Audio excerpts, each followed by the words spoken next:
Jamaat Islami, NCP Charmonai সবাই জানিয়ে দিল বিএনপিকে বিএনপির সাথে কোনো জোট হবে না।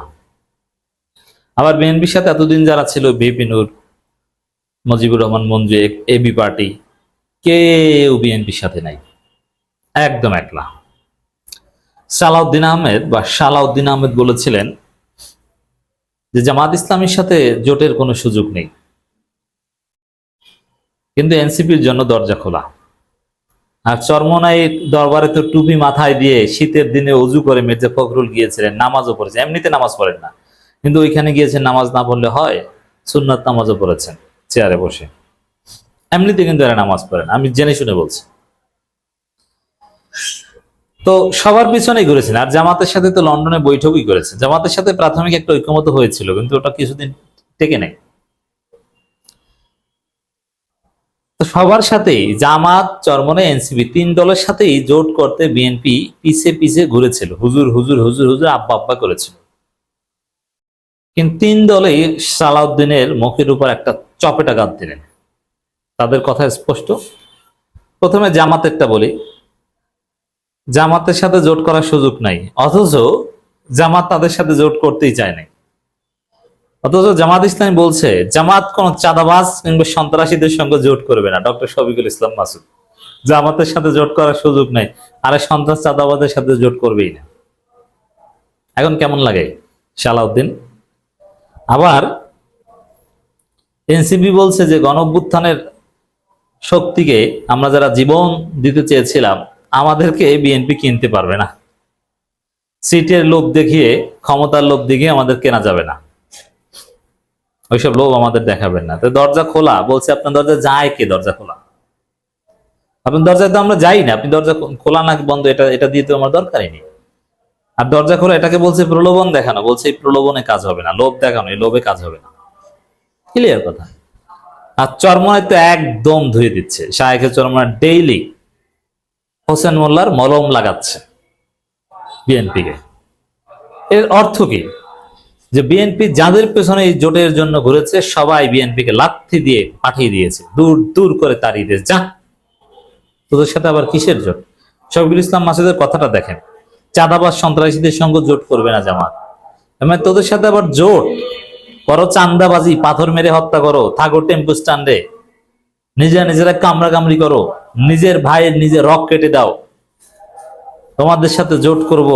ফাজলামি, জনগণের পিটানি খেতে আওয়ামী লীগের মতো পরিণতি, যেখানে চারদিকে স্লোগান হাসিনা গেছে যে পথে তারেক যাবে সে পথে, যেখানে স্লোগান বিএনপি গেছে, আওয়ামী লীগ গেছে যে পথে বিএনপি যাবে সে পথে, সেম যেখানে স্লোগান তো তারুণ্যের ট্রেনের চালে কাউয়া Tarique Rahman dash dash dash, 1 2 3 4 ছাত্র দলের ড্যাশ ড্যাশ মার, সেখানে এই দলের সাথে জোট করতে যাবে? আরে ছোট্ট ভিপি নূরকে ম্যানেজ করেছেন, সেই ভিপি নূরই বলে যে আওয়ামী লীগের বিএনপি এক, এরা সন্ত্রাসের রাজত্ব কায়েম করেছে। গণ অধিকার পরিষদ এবি পার্টিও সেম কথা বলছে। তো কে আছে বিএনপির সাথে? কে? কেউ নেই, কেউ নেই। ছোট সেতুরি একদম ফাঁকা, অবাগা, যেদিকে তাকায় সাগর শুকিয়ে যায়। বিএনপি যেদিকে তাকায় সে উদাও হয়ে যায়, নাই হয়ে যায়। চরমোনাইয়ের হাতে পায়ে ধরে থাপ্পড় দিয়ে পাঠাই দেয়। জামাতের পায়ে ধরে, জামাত বলে চাঁদাবাজ এবং সন্ত্রাসীদের সাথে কোনো জোট নাই, এনসিপি বলে আমাদের কেনা যাবে না। আর এরা বলে সিট দেবে, ওরা লোভ দেখায় যে আমাদের সাথে আসলে আমরা এই কটা সিট দিব।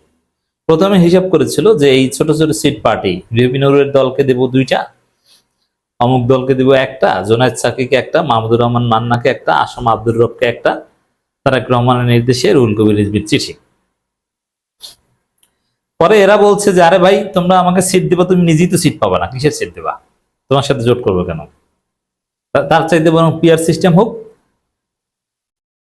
আমরা এমনিতেই সিট পাবো, তোমার লেজ ধরা লাগবে না। বিএনপি কিছুদিন যাবত লেজ ধরা কমিটির মিটিং করেছিল, এখন লেজ ধরা কমিটির মিটিং কোথায়? এখন লেজ ধরা কমিটির মিটিং এর জন্য লোক খুঁজে পাবে না। 2-1টা দল আছে, থাকবে না। তো দর্শক, জামায়াতের ঢাকা মহানগরী দক্ষিণের কর্মপরিষদের সদস্য ও ডেমরা জোনের পরিচালক অধ্যাপক মোকাররম হোসেন খানের সভাপতিত্বে একটা প্রোগ্রাম অনুষ্ঠিত হয় কিছুদিন আগে।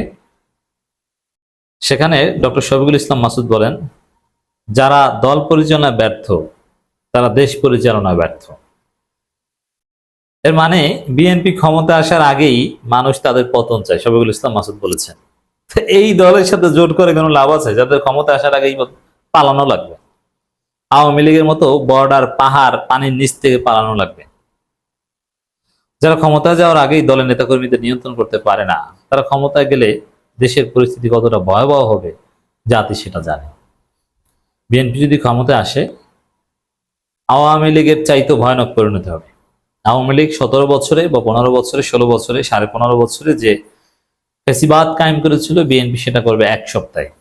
যদি বিএনপি টিকতে পারবে না, 1 সপ্তাহের মধ্যে মার খেয়ে হাত পা ভেঙে যাবে ওদের।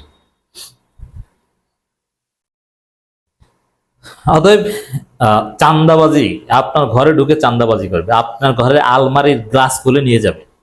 আপনার ঘরে যদি সুন্দর গ্লাস, প্লেট, কাপ থাকে, ওইগুলো নিয়ে যাবে যুবদল, ছাত্রদল, স্বেচ্ছাসেবক দল।